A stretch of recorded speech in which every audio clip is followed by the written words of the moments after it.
Welcome, bitches.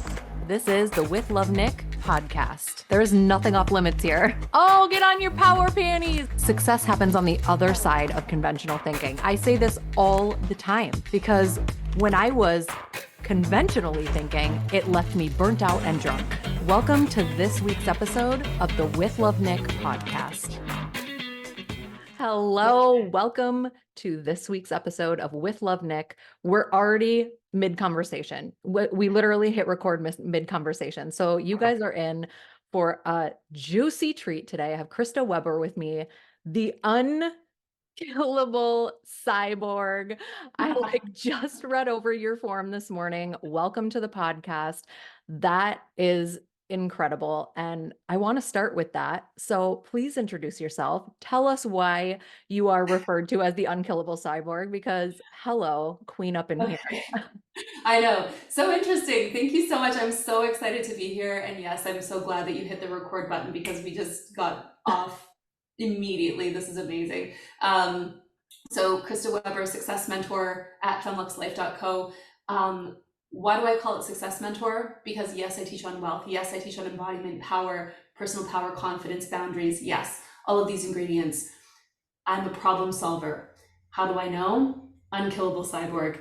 The shit that I have been through, the stuff that should have defeated me. And the form, I didn't put everything in the form, but like the first time that I remember feeling like that was when I was 15 and I was informed that I was not welcome to live at home anymore, with my dad and my stepmom. I was in California with my mom for spring break. I was informed by email, and it was a whole bunch of family drama. And I remember, that's sad, right? Like that's a wound, that's a father wound. Beautifully, miraculously, that wound was healed actually last year. Quantum healing, beautiful with my father. Father wound is healed, amazing, miracle, 25 years later. But I remember being 15 and I'm like, nothing is ever gonna keep me down. 15 years old, I decided that. Continuously through high school, through my 20s, abusive relationships that I liberated myself from. And it was literally like shaking off a coat that doesn't fit anymore. This like toxic abusive guys that I would date, be in relationships with, and then keep trying to fix them and keep hanging on because I'm going to be the one to change him. And then realizing like, oh my gosh. And then as soon as breaking up with them, moving out, I have so much money. I am so successful. I'm so done with that shit. Wow. I'm so done with that shit. Funny how that works. Yeah, funny how that works. And going through, into my 30s, whatever, I moved here to Germany. The unkillable cyborg part, the two biggest ones I want to say, and then I'll share some other things too, but the two freak accidents, exploding my knee in a terrible skiing accident, skiing in a place alone that I had no business skiing alone. It was on the Swiss-Italian border. I couldn't speak the dialect of Swiss, German, Italian that they were speaking there. I was brought down the mountain in a body bag. In German, what happened to me is the tendons were komplett gerissen, is what it's called, meaning that all of the tendons inside my right knee were like frayed wires. Oh my God. Like just exploded. The way I describe it exploded. And so I have metal in my leg now. I have some metal bits in my leg. It was like being reborn in a way. I had to learn how to walk again. I became an invalid, housebound, crutches, getting around. My daughter was 3. She just turned 3 at that time. So walking around the house with a backpack, and crutches, taking care of my 3-year-old daughter, unable to walk, terrified of going up and down the stairs, learning how to move a centimeter at a time with the Bewegung, with the movement of my knee. But being curious. I remember actively being curious. This was 2018. Actively being curious of like, I get to rebuild my body. What kind of body do I want to build? How exciting, how interesting, how fascinating. I didn't know anything about human design at the time, and that was pre-FemmeLux.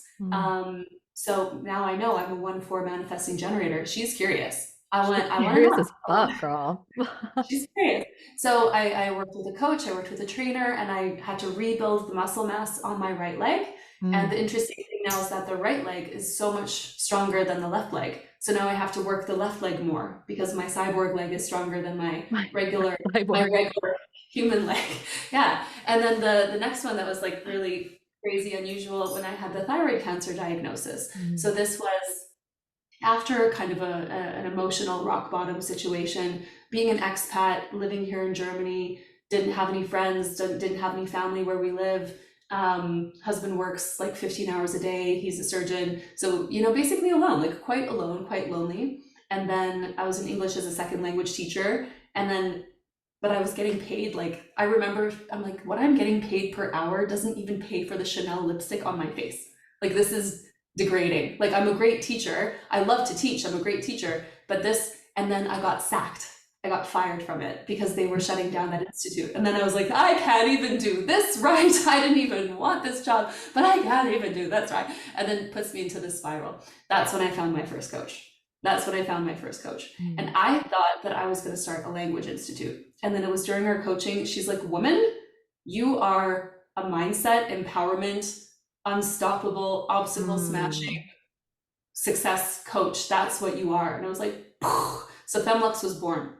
During that situation, interestingly, because I do spiritual work, I am a active spiritual channel with my clients as well. So I'm like doing chakra healing and doing body scans and healing like this. Interestingly, as I was working on the throat chakra, a lump is discovered in my thyroid. So now here's an opportunity. Are you going to let this destroy you, devastate you? Are you going to let fear consume you? Or are you just going to roll with it and assume in the roles that you choose to play, assume that you're in the role of the queen, assume that you're in the role of the winner, assume that this is a part of your hero journey that is going to be legendary in a positive way. So now instead of having panic attacks in the CT scans and the MRIs and all that, I'm napping, I'm meditating. The hospital, I'm treating it like a 5-star hotel, silk pajamas, hotel slippers, gold face masks, hair wraps. The nurses are like, excuse me. Hair wraps. And they're like, where are you from? And I'm like, not Germany. But and then then having to face what is going on here, right? And I'm a woman. I can be vain. Did I love the idea of having a giant pirate scar on my throat? Not so much. Was I concerned about what would happen to my body, my metabolism, if they needed to remove my whole thyroid? But rather than being a victim to it, I chose to be client zero. I chose to be client number one. And I'm like, well, girl, if you're a mindset coach, then mind hack this shit. What do you want to be true? And I decided, no matter what happens to me, I heal as if nothing even happened. The hospital feels like I'm surrounded by friends and family. I recover so quickly that people can't even believe it. Like that's what I chose to be true. And then it did turn out that it was cancer. And then I had to say, okay, if it's 50-50, that's what it is. Like 2 kinds will kill you, 2 will not. It's 50-50 chance. I don't have the best luck physically. I tend to have a lot of accidents and they're usually pretty bad, worse than expected. So I had to face that eventuality. What if this is my last year on earth? What if I have to describe to my daughter, who is now 4 at the time, how do I explain to her that mommy's not going to be here? How do I help my super nerdy but very handsome husband date again when he's going to be obviously devastated? How am I going to help him date that he can find somebody who's going to be a great partner for him? I actually faced those concepts. I faced them alone in a hospital room by myself, watching a clock ticking on the wall. I faced the prospect of my death. I faced the prospect of not being able to talk anymore, not being able to sing anymore. I faced all of that, and I'm like, I'm gonna live the most fabulous life no matter what. Unfortunately for my husband, I will require that we spend all of the money because I want to travel the whole world first. Yes. And he can make more. It'll be fine. That's more where that came from. Thank you. Yes, like we're gonna be doing a lot of traveling, darling. So unfortunately, we're gonna spend a lot of money. I faced all of that, and then it did turn out, yes, it was cancer. Yes, they did have to completely remove my thyroid.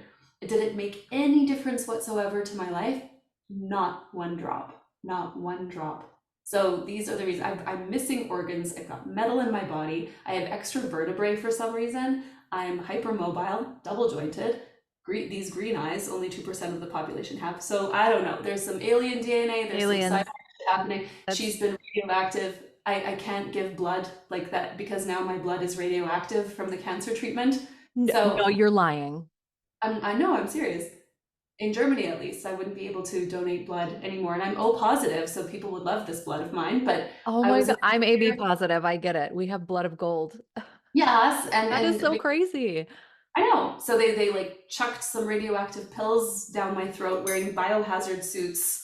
Yeah, it was very sci-fi, but I love sci-fi, so I think I actually like loved it. But they like wheeled in a lead box on a cart into my room, two guys in biohazard suits, elbow length rubber gloves, a beaker out of this lead box.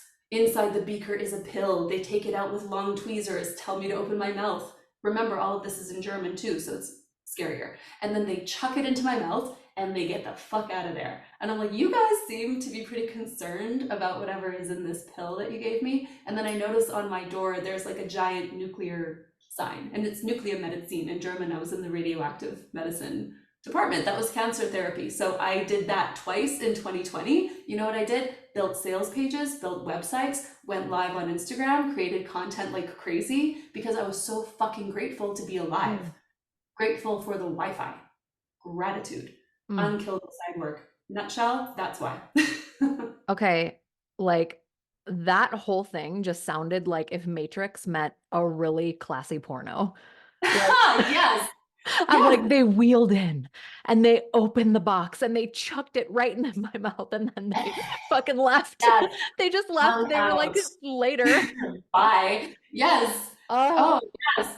And it's like Dynasty, you know, remember that soap opera Dynasty? It's like Dynasty meets porno meets sci-fi oh my Matrix. Yes. gosh. Just Mhm. like I'm so activated right now. Like Isn't it wild? it's But so incredible. that's fine. So I mean, we were just talking about introducing ourselves wounds first in the Femme Yeah. Fatale Foundations course I was just doing. We're talking about how we introduce ourselves wounds first. Mm, And then how does that affect the way people will treat you, experience you, label you? Are you being a pawn on the chessboard mm. or are you the queen on the chessboard? When we introduce ourselves wounds first, hi, I'm Krista. I've had a bajillion operations. I couldn't walk for a year. I don't have any friends. And I used to introduce I used to introduce myself like that. I don't have any friends. Yes, I'm so sad and lonely. Nice to meet you. And gee, gosh, I wonder why I don't have any friends, Oh my right? God. So I people just are, love this. I love this and because like conversation. wealth is your game. So like if Yeah. people are introducing themselves wealth wounds first, hi, I'm so and so, and money hates me. Like Mm. how does that affect the way that they magnetize or repel money, right? Yeah.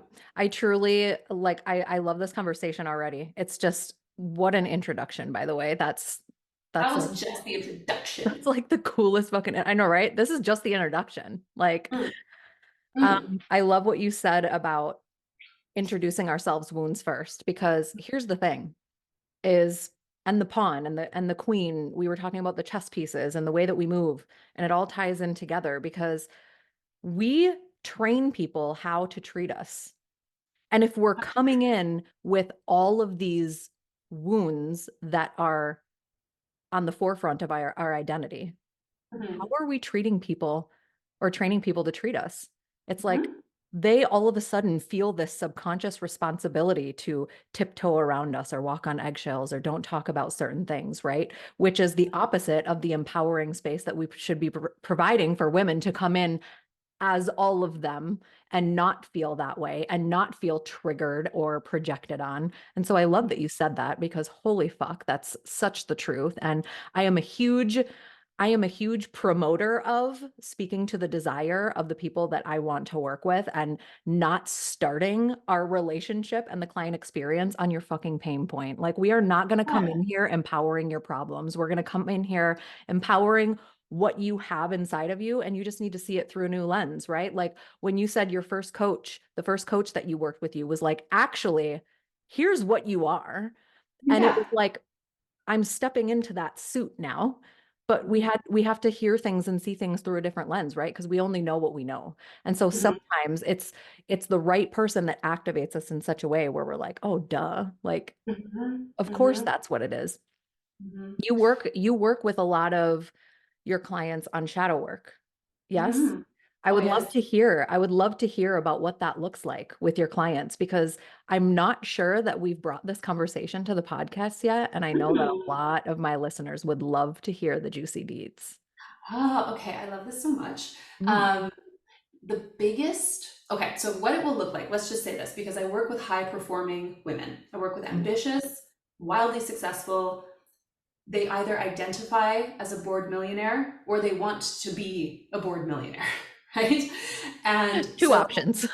yeah, so like we're building to that, or like I am a bored millionaire and now I need a lot more fun in my life. The Yes. answer to getting there is fun. It's fun and purpose. But so here's what it looks like. People will come and they'll bring in a goal, a desire, and then it's like I will notice and pick up on any notes of, and it's a lot like I hear what people say and I hear what they don't say. And I notice the way that they talk. Like, what do they get defensive about? What do they over explain? What do they seem to avoid?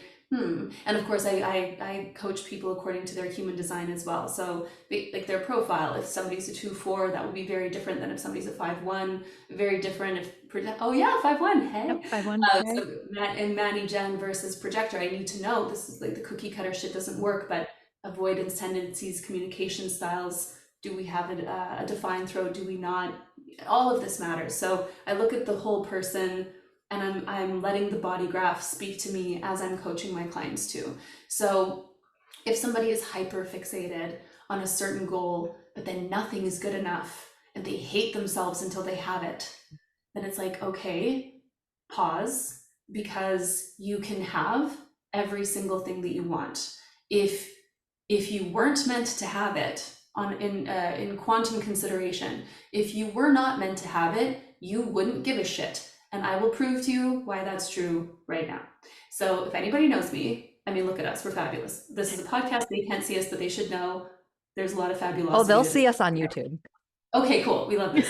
So drink it in, everybody. Look at this black and white. Look at the fabulous. Here are the jangling bracelets. It's a lot of jewelry. We like it. So We like it. I am not triggered by people who own monster trucks.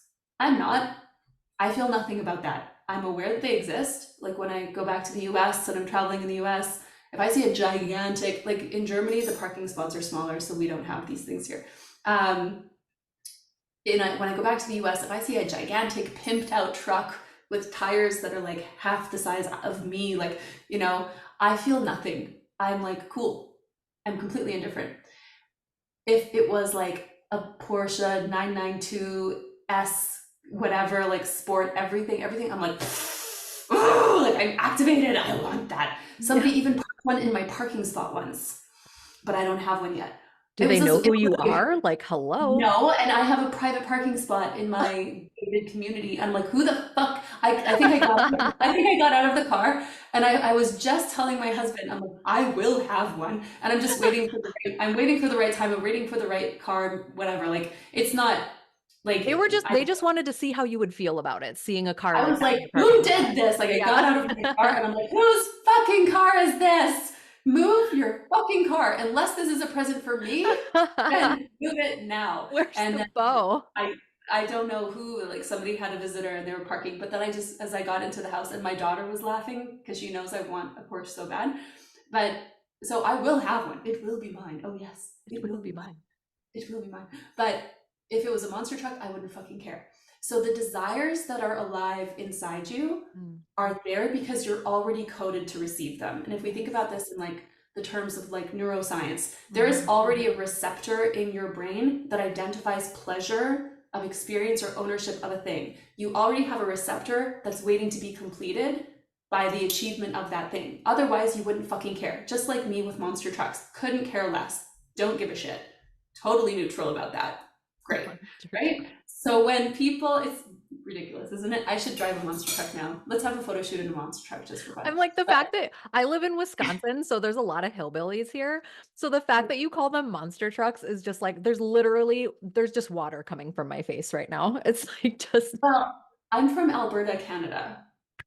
So there are a lot of like, my dad has trucks like this. Like, I mean, I've seen them before. The monster truck. I'm from Texas of the North. I'm from the northern Texas. Yes. Oil and gas, cowboys, like rich cowboy people, and many other people too. I'm not alienating the rest of y'all because I understand Western Canada is diverse, but there's a difference there. So when a person comes to me, they have this big bright desire, but then they're making themselves less than until they achieve that desire. I say, let's pause right now because the desire is already yours. The desire is taken care of. We're just going to establish what is the path of your co-creation, your actions, but also allowing, okay? Because it has to go both ways. There is action and there is allowing. Mm. If we're not open to receive, we cannot receive, right? So if they're fixated on something, but nothing is good enough until then I have to say, okay, we're just going to pause this right now. Let's go back. When is the first time that you've experienced that emotion? What does it mean to you? Because a thing is just a thing. Like the things don't define us. Nothing defines us. And like in Femme Fatale Foundations, we were just talking about this, the roles that we play. You are not your body. You are not your job. You are not your bank account. You are not the title of your romantic relationship status. You are not any of those things. What is the size of your soul? You are a being. You are a unique being, 1 in 28 billion. So let's just bring it back to that truth. Now, what does it mean to you that you should have this thing? What satisfaction will that give you? What completion will that give you? Because the thing is not the thing, it's what it means to you. So then in the shadow work, we go back. What does that lack of that thing mean to you? When did you learn that you were only going to be worthy or complete when you had that? Like, when did you learn that? So we first have to go back there. And this is why it does require vulnerability. It does require patience. Because people are like, okay, you're a success mentor, get me there right now. I want this by Friday. And I'm like, okay, but to have lasting success, to have You're like, lasting, okay, but though. yeah, it can. Like, of course, it can. Yes, it can. Everything is possible, but first we have to be able to receive it and to hold it for good. So we have to go back and then we have to assess why is that a motivator. And then interestingly, through the process of the shadow work, by bringing in shadow work, by bringing in quantum curiosity, what else could be true? What's the bigger story? Let's zoom out. Let's get into 5D. What's a bigger possibility? Sometimes they actually realize that they don't want that thing anymore. They just wanted the feeling that that thing was going to give them. So then we discover there's a bigger why, there's a bigger motivation, there's a bigger pleasure. The goal just got bigger. This just got a lot more fun. And this is when work becomes play. And when work feels like play, this is when success is limitless. Limitless. Love, love, love, love, love, love. You're like, I'm watching you speak, and I feel like I'm watching myself. I'm just like, yes, yes, yes, yes. So Amazing. one of the things that stood out to me is when you get to the point with them, that choice point of, is it really the thing that I want? Right? And where do you feel it goes back for most people that they feel it's the things and the tangible things, the things that they can feel and see and touch and spend? When do you think the majority of people experience those wounds, that things are what fills the void, which equals internal fulfillment? Because I feel like in my own experience and just things that I also experience with my clients and the deep-rooted self-exploration that we go through, that it stems from a very young age. Yes. And unfortunately, at those young ages, we don't have the emotional intelligence to discern between, well, that doesn't fucking sound right. And it's like now as adults, we have this hindsight perspective of, wow, it's so fucked up what we learn when we're younger, right? So like, Yeah.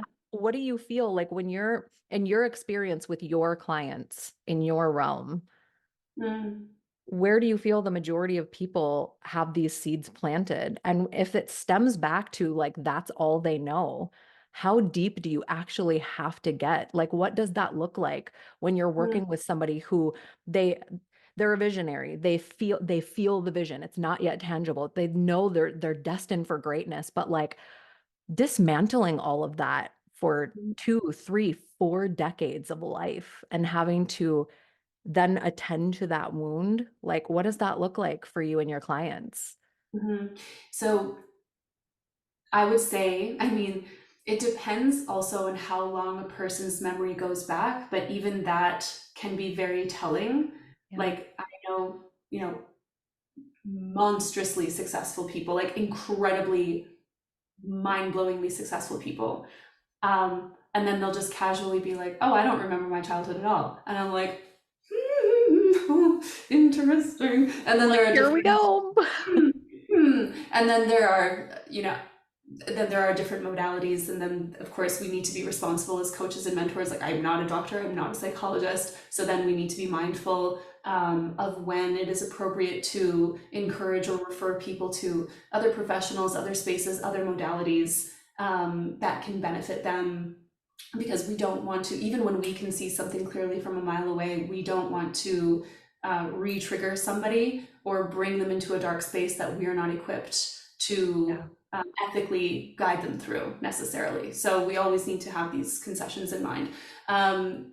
For some people, we start it depends somebody's age as well. Like I've had clients in their 60s, I've had clients in their young 20s, and men and women, like in between. And sometimes we go backwards. Sometimes it's like, tell me about being 25. Tell me about being 15. Tell me about being 10 years old. Tell me about being 8 years old. And then very often, so around 7 years old is when a person, this is what I understand, this is what and it feels true to me. And even my daughter, she's 9 years old, so I remember noticing a switch that took place with her. Around 7 years old is when their aura is kind of their own, and they're more of an autonomous little unit. And before that, they're very susceptible. They're very much an extension of their parents or caregivers, their environment. They're very much an extension, a product of that environment. So for a lot of people, the age that keeps coming through is 4 years old. A big age that comes through is 4 years old. And when we're little, it's like, is it safe or is it not safe? Am I okay or am I not okay? And then everything is kind of filtered through that basic primal need of safety. So daddy was talking to mommy and now mommy's crying. If mommy's not okay, I'm not okay. So something's wrong, I'm not safe.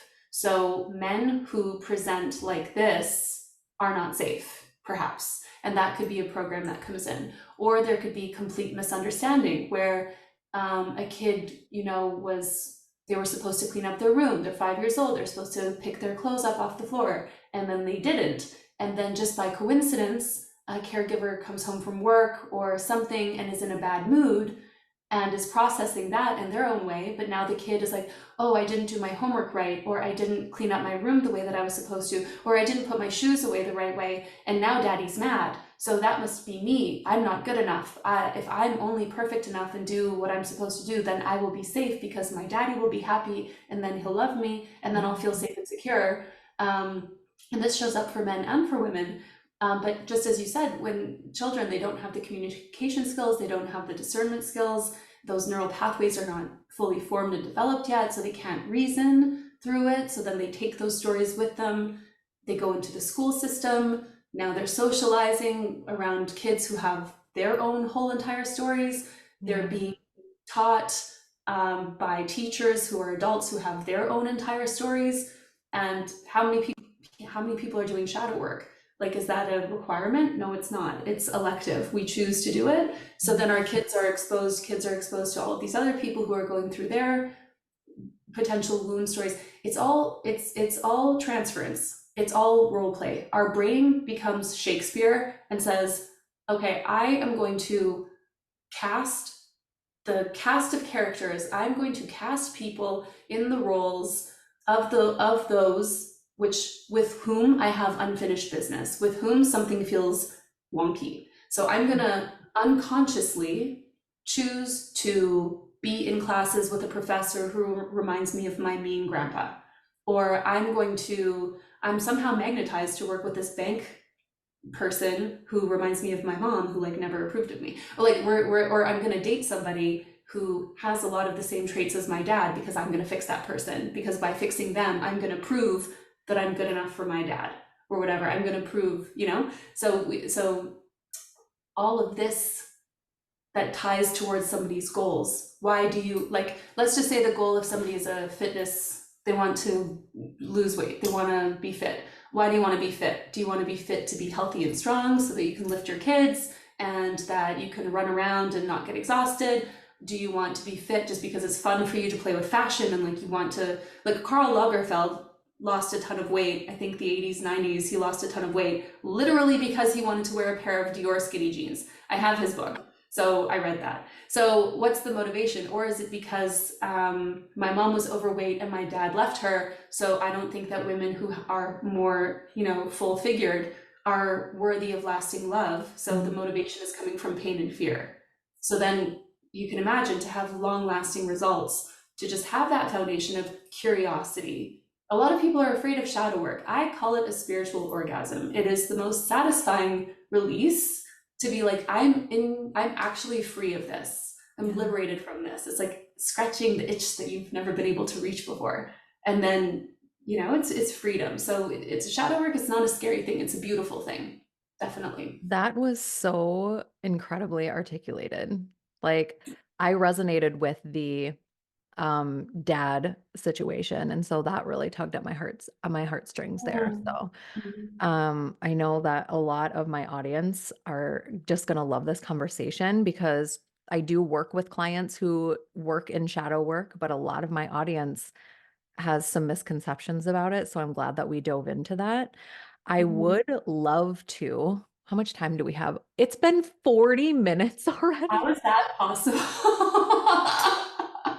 Oh my gosh. Well, I feel like we've been talking for 7 minutes. I know. Quantum time. We're Oh having the my best gosh. time. We just definitely leaped into I'm I so like here. blacked out during some of that. That was amazing. I'm So so here. I want to wrap it up with a little bit of what you do with human design, because I am, as a recovering alcoholic, really dove into human design to learn how I operate, because I'm also very impulsive. I'm very impulsive. I get manic. I am a perfectionist. I do all these things. And so it's like, without all of the labels, I'm like, why the fuck do I operate? Because if you think of all three of those things, they're kind of very similar. And Mhm. so when I found out that I was a 5-1 sacral generator, and recognized that all of these butterflies in my tummy, like I used to describe it as, when I would get really revved up about something in the best ways, it almost felt like um when you're about like 20 weeks pregnant and you can almost feel the growth of your baby in your womb, like Mhm. that's what it felt like to me all the time. And I described it as that. And Mm. when I found out that I was a sacral generator, I'm like, that's your fucking body telling you to go. And so I'm like, when I found Mm. out how I operate, it's like all of these things in hindsight now is like, oh, that's why I did that. Mm. That's why I operate like that. That's why I couldn't do this in this time. And now I learn how to exhaust my energy. I've learned how to exhaust my energy every single day, and I can like actually lucid dream again, like do all these amazing things, because I know how I operate. So I would Mm. love for you to just wrap it up a little bit with what you do, and maybe your favorite part of Mm. working through in the human design realm with your clients. Mhm. So I think that's so cool that you're a 5-1 sacral generator. That is very interesting. Like the five immediately, like the five line of the profile, it's gonna take a lot of projection. And even when you're little, and what's the enemy of generators, right? It's the word should and have to, especially for pure generators. Manifesting generators, hybrid, a little bit different, but for generators, the weight of the world on your shoulders, the weight of the word should, have to. And then even as a kid, the five being so prevalent in you, they're going to have projected onto you the pressure and the duties and the responsibilities. You might have felt like the parent in the family. You might have felt like you had to be the one. And then I could imagine naturally like numbing behaviors where you feel like you have some aspect of control that could be very seductive. And then recognizing, so that's just what came through in feeling you in this moment. And that's so cool. And now here you are leading, right? Here you are leading this movement, and the five is the leader. It's like I can stand on the stage and I can make every single person here feel so seen and so held and so understood. And I'm gonna get tomatoes thrown at me sometimes, but my shoulders are big enough to handle that because the mission is too important. This is the energy of the five. So I love this. It We makes can all it, handle a tomato bath every once in a while. yeah, it's great for the skin. But one of, I would say one of, I love human design so much, but what I love to do with clients, and if they're new into human design, even if they're not spiritual or spiritual curious, I'm like, I'm sorry, but we're gonna go there. Like, it's gonna happen. Because I am an active channel, so I can't Yeah. not know things. And Yeah. yeah, there's been a lot of too many coincidences. Like there are too, I know I have known things that I shouldn't know. I've whatever. So it's a beautiful thing. But one thing, regardless of a person's awareness, comfort level with human design, I will help them understand, what does a yes feel like, look or feel like for them? What does a no look or feel like? And I love to say, we need to all be in our zone of yes, and whatever that's like. Now, my husband is a projector. He's a 3/5 projector. I'm a 1/4 manifesting generator. We've been together for 13 years, so I know this man. But when I got to understand human design, I understood a way to help him be himself, or a way to support him as his partner, support him in being himself. Don't be like me, be like you, more of you, right? And so helping him feel that feeling of yes, not working harder, being a projector in a generator's world, but rather, what does your yes feel like? For a projector, it feels like, this is a good use of my time. This is, I'm seen and appreciated here. It's efficient. I am not an energetic being, so this feels like a good use of my time. This felt worthwhile. This felt worthwhile to me. That's a yes signal for a projector. For manifestors, pure manifestors, I'm like, does it fill you with rage?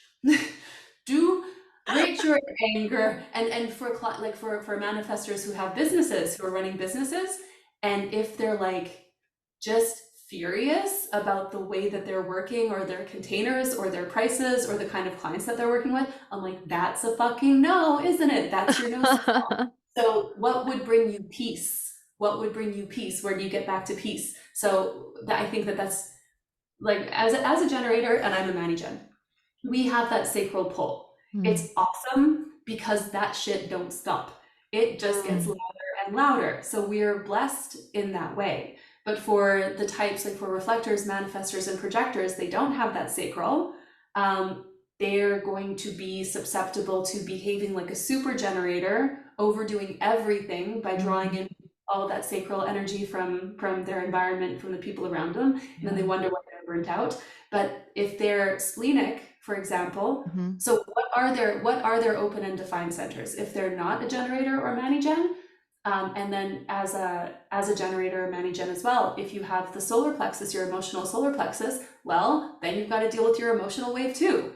And are you a split definition, a triple definition, single definition? How many voices are there in your body talking to you? So there are so many different, like, is the mind its own, if this is its own unit, the ajna and the crown, and if that's not connected to the body, but then you have other divine centers connected. So you have, how many voices are talking to you? If people only have the spleen, then that yes is like a whisper on the wind. And there's no H in wind. I made one. A whisper. I make it. There's H's in every W word. Okay. There can be. Winners. We're winners around here. But yes. But when the spleen is talking, then their yes is going to be just faint, and so they need to know, and it's going to come once, it's not coming again. Now you're going to pay the price, right? So I would say with human design, very important for every single person, define centers, open centers. What's the definition happening? How does the body say it's a yes? How does it say that it's a no? And then anybody can then use that compass. So I think that's essential, and that's a really good foundation for people with human design.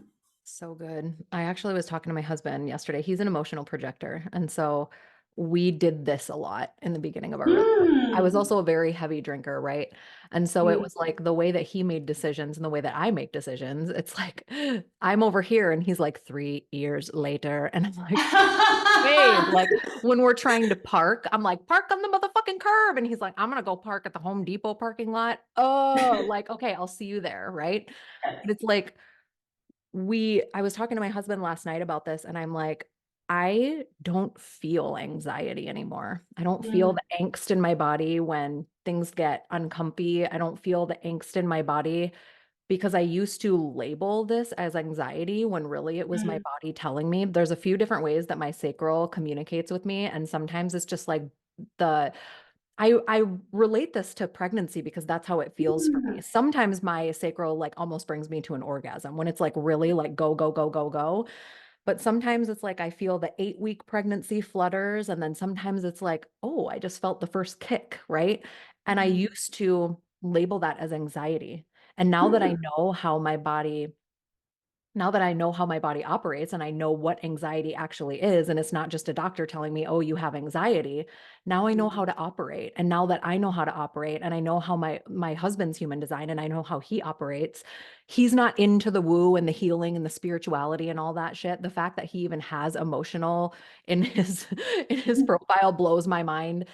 But I'm noticing this shift in mm, him lately because I'm also on this new healing journey as I cut ties with my parents. And mm. Good for because you. I am deep in my healing journey and really understanding how my mind, body, and soul work together, right? And really practicing somatic movement and all of this stuff, I notice a shift in him and how Mm-hmm, he's operating.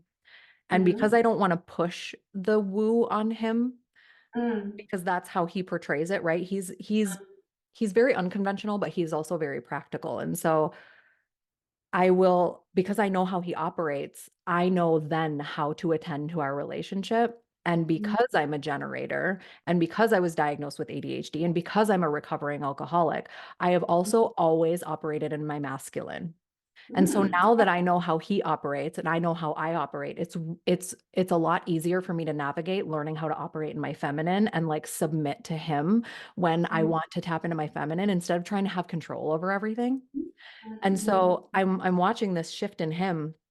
And yesterday, for the first time ever, I love you, babe, but I'm telling the world, he's sitting on the couch and like he's a very hard worker. He's a journeyman electrician. And he said, I'm telling my boss, I'm not doing fucking apprentice work anymore. I'm not going to that place again. And I was like, you're like actually gonna advocate for yourself and stand up to your boss and like, and he's like doing the things, right? And he's like, I would rather sit at home with no work for a week than go back to that place. And that's what I'm telling him. And That's a projector and a yes. That's perfect. I was like, Mm, oh my gosh, right? And mm, so that's just beautiful. And I noticed that we just have this, we have this more of a co-creation going on mhm. in our relationship now instead of like trying to make it work. And so Yeah. human design has really been a blessing in my life because I never understood how I operated Oh besides yeah. what other people have told me, right? My Yeah. diagnosis and you're too impulsive, you do this too People fast, and all of this stuff. telling you the roles that you are. Right, Yeah. exactly, exactly. And so it's Yeah. like now, fuck, my life is just so Free floating. spacious, right? It's Yeah. like and now I didn't have the evidence before, but I just have always trusted myself. And now I just create so much evidence in my life that it's like, Yeah.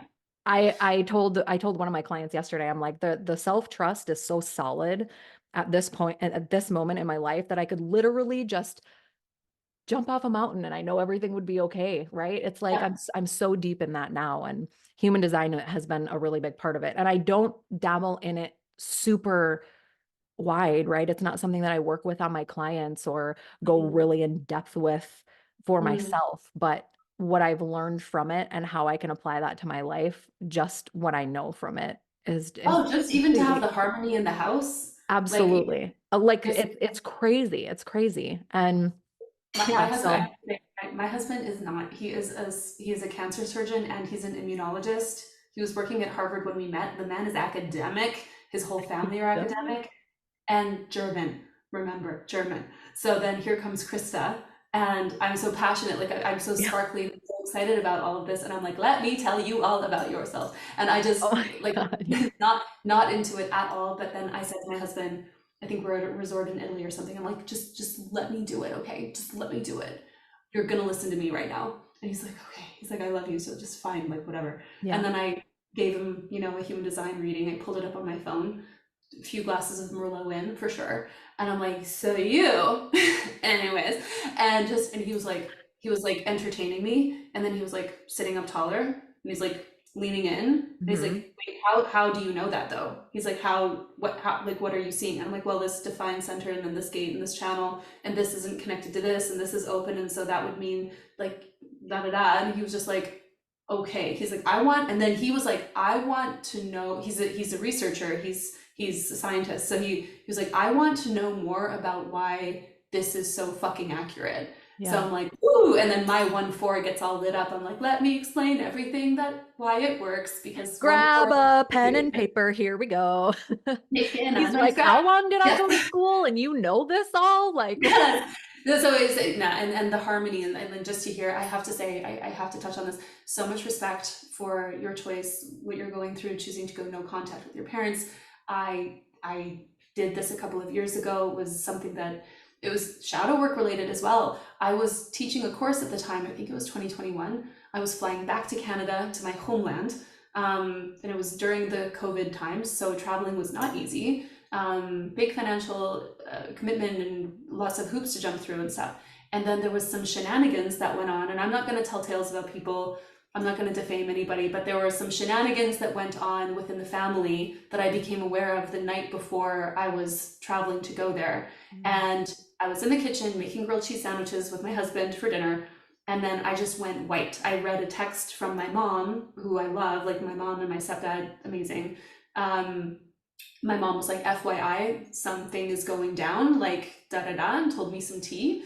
And I just went white. And I had already been coaching for a few years, and I teach on boundaries, I teach on shadow work, I teach on inner child work, and all of this, like you know what we've been talking about. Getting everything that you want, the life so good that it doesn't make any sense. But we can't get there if we don't know where we're coming from.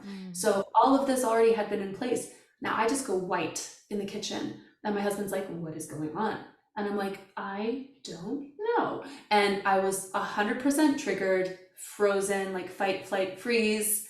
And I had to recognize that. And then I spent the 15-hour travel day the next day. I spent the time crying on the airplane, journaling like crazy, praying, and then connecting with my highest self and being, so this is shadow work. So maybe this is a tidbit that's going to be helpful for anybody who's listening.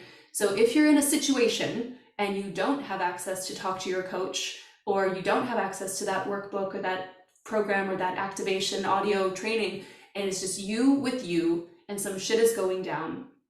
So you want to ask yourself, what am I feeling? Ask yourself, what am I feeling? And it's like terror, fear, confusion, anger. Like, what are you feeling? Attacked. Okay, I'm feeling this. I'm allowing these feelings to be here. And then this is what I did for myself on the plane. Because I'm like, by the time I land in Canada, this needs to be sorted, because this is unacceptable. The way that this made my inner child feel, I am not available for this. And I would be a liar if I'm teaching my clients and I'm guiding them through confidence and bravery and boundaries and self-worth. How can I do that if I'm not walking the talk? So I'm like, I have to get this shit sorted. So feeling all the feelings, then journaling, what do I want to be true? So every no is attached to a yes. And we can always use that no to find the yes. Well, I hate this and this and this and this. I don't like feeling like this and this and this. And then draw a line to the side. That means like a math equation. I don't like this, therefore I do like this. I don't like being disrespected, therefore I like feeling respected. How do I feel respect? Who makes me feel respected? What spaces do I feel respected in? How do I respect myself? And you can do that with several different negative feelings that you may be feeling. Use it to guide you back to the yes. And then you're going to feel very grounded in that. Does it take some time? Yes, it does. I was on a 15-hour flight, so I had the time, okay? And I couldn't move, so I just did it. And then that will ground you in what you actually want to be true. And it will remind you who you are, what you are available for, what your standards are. And then you can look at that list of the positive aspects that you want to feel, and you can do like some tapping sequence. You can just tap on your heart. If you're in a jam and you're having a panic attack or something, or if you're trapped with people, like you can honestly just tap on your heart and your thorax. I've done it. Like I've been in close proximity situations. I'm like, and I just start tapping. And I'm just telling myself the positive aspects that I want to be true. You can tap on your heart, you can tap your wrists together, anchor it in. From that point, then ask yourself, what age am I in this feeling? For me, at this situation I was going through, I was 12 years old, and I could see my jeans, I could see my haircut, I could see, I could see her. I could see her so clearly, and specifically like Christmas time. So it's very specific. The trigger that was being activated was very specific. And then, so what age am I being in this feeling after you've grounded yourself? And then you ask, what would be heaven on earth for her? What would the hero moment, heaven on earth, happy ending to this movie, what would that look like for her at that age? And at that age, Krista, at that age, I just wanted somebody to save me. I just wanted somebody to come and advocate for me and take me away and say, no, that's bullshit. You don't get to do that to her. You don't get to treat her like that. Fuck yourselves. Like, fuck you. Like, I wanted a strong person. And then I started going through the Rolodex in my mind. I'm like, okay, well, who is that strong person? Like, okay, my godmother, my grandma, my mom, my business partner, like even it was interesting, like Beyonce's mom, like who are the strong people? Like, what's the avatar in your mind of that hero, heaven on earth savior who can come and save you, that age version of you craves and desires in that moment? And so then I looked and I'm like, okay, my business partner, my godmother, all these strong women who are in my life, my mother-in-law, like, okay, so 12-year-old Krista wanted that. And then I had to say, I did like kind of chicken out for a minute. I'm like, well, can I call my godmother and make her like yell at somebody for me? And then I was like, no, Krista, you're a grown-ass woman. So what are the traits of this hero? Can I call on those traits in myself? Can I cultivate those traits for myself? How would that hero advocate for me if she was here right now?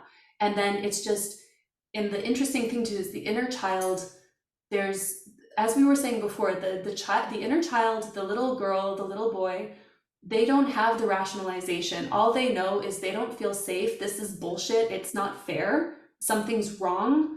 And it's that primal urge to cry and to be held and to be safe. That's all it wants. So I don't give a shit how you feel. I don't give a shit what's rational. I'm not here to talk like a grown-up. I'm not here to have an intelligent debate. I just want to be fucking safe. So I realized, and this is of course going to have a gradient of severity depending on the level of the boundary that has to be set. So you don't have to go DEFCON 1 with everybody, but I was in a DEFCON 1 situation. So I realized Krista's hero wouldn't be like, hey, how are you? I think we should talk about, I really feel uncomfortable with da-da-da. No, it was a door slam situation, period. Krista's not available for that. You won't be seeing her. This and this is not happening. This and this is what's happening. Thank you and goodbye. And then blocking everybody everywhere. That's all. And then I checked back in. Is that what little Krista wanted? So check in with yourself. This is a journal practice that might take half an hour. Then just check back in with yourself. Does she feel okay now? And you might feel a flood of relief. Like if it made me melt into tears and relief. And then I did it. So I committed to myself. I did it as soon as I could. I did it. I said the thing that my hero would say. I became my own hero for 12-year-old Krista. And that was a huge wound healing. So that's an example of shadow work in action when you're in a situation of being triggered. Yeah, I did that in a cord cutting ceremony last week. And so Monday, I started coming off the tail end of that. The hangover was kind of ending. And now I'm feeling so much clarity and relief and I've never felt so open. So I love that. I was just sitting here like, listening to you. Oh, it just feels so good. The Feels release, so good. the Yes. freedom, the lightness. So I would just say, like, I just want to say this as well, like, heaven has no limits on miracles. There's always a possibility for a miracle. We never want to cap somebody else's evolution. Yes. There always can be a miracle. And no matter when we have to set a hard boundary, like, you never necessarily know. You always can do Yeah. what you need to do, but miracles are always possible. Healing in timelines, going to the future, to the past, to the present, in different generations is all possible. I've seen it. So you do what you need to do right now, and the future will take care of itself. Heaven on earth. Oh, fuck yeah, that was good. Mm, So yeah, good. Mm. so good. Oh, what a conversation. It's we're okay. We're only a minute over the max time. Okay, Isn't it good. funny how I have a max time, but I'm like, still, it's totally fine.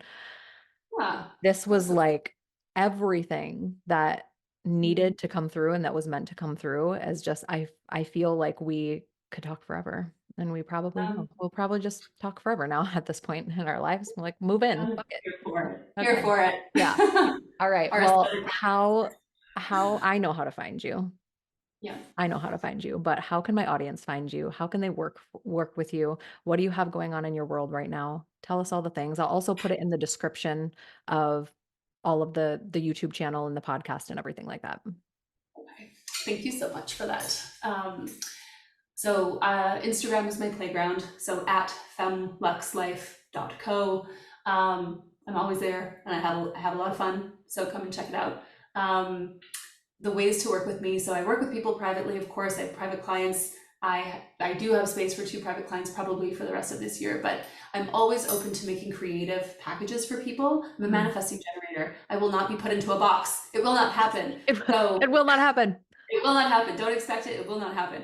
So there, if somebody desires, and I won't let people buy something that isn't going to be of the highest service for them. Mm. So there are those who thrive in group containers, and there are those who thrive in one-on-one. And so I am always open to creating a creative one-on-one package for somebody when it's very intimate and deep, considering the nature of the work, right? Yeah, So when we're going absolutely. deep into intimate shadow work, yeah. Um, but amazing ways to work with me. I've got live programs happening all the time, depending on when this airs. Femme Fatale Foundations is happening right now. This is deep into shadow work, deep into role play, deep into establishing your queendom as the queen chess piece and no longer as the little pawn anymore. This is Femme Fatale Foundations. Fun Money is going to be happening in May. That is just what I love so much. Quantum money. Fun and money. This shit don't make no sense Yeah. and money came from nowhere. And it's also, but like, surprise, it's also like shadow work with money because we put money into a certain role as well. We Mm. have loads of shadows, we have loads of triggers around money, loads of associations around money. We got to clear that shit out. If I can look German bankers in the eye and tell them that I'm going to be having 100K months when I'm not, when I'm very far away from that, and if I can have a staring contest with German bankers about that in a business proposal, if I can do that, damn it, I can help you make money be fun. If I can Oh do it, yeah. Oh, I yeah, want to come do that now. That's going on my bucket list. yeah, come and do it. Yeah. It's a power play. Perfect. Fun money is happening. Currency current is happening in June. So just anytime you want to be curious what's going on in Femlux, there's always so much going on. We have loads of fun. It's personal power, it's money, it's wealth, it's shadow work, it's human design, and it's a blast. It's a party. This is what we do. Mm. Love. I love this conversation. I love you. I love everything you stand for. I Oh, cannot wait to just do more together in the future. And so here for it. Part yes, two coming. part two. Part two coming, motherfuckers. Did you hear that? We're gonna do let's just set the intention that we're gonna do another one in July. Yeah, Cool. yeah. Let's do Love it. it. Planting the Okay. seed, Planting the seed. anchoring it in. Okay, cool. Awesome. Love this. Thank you for joining me. Thank you to everyone who's tuning in. Make sure to go visit Krista on her Instagram. It is a fun playground. I'm there all the time. And I will post her links also in the description. Until then, with love, Nick and Krista.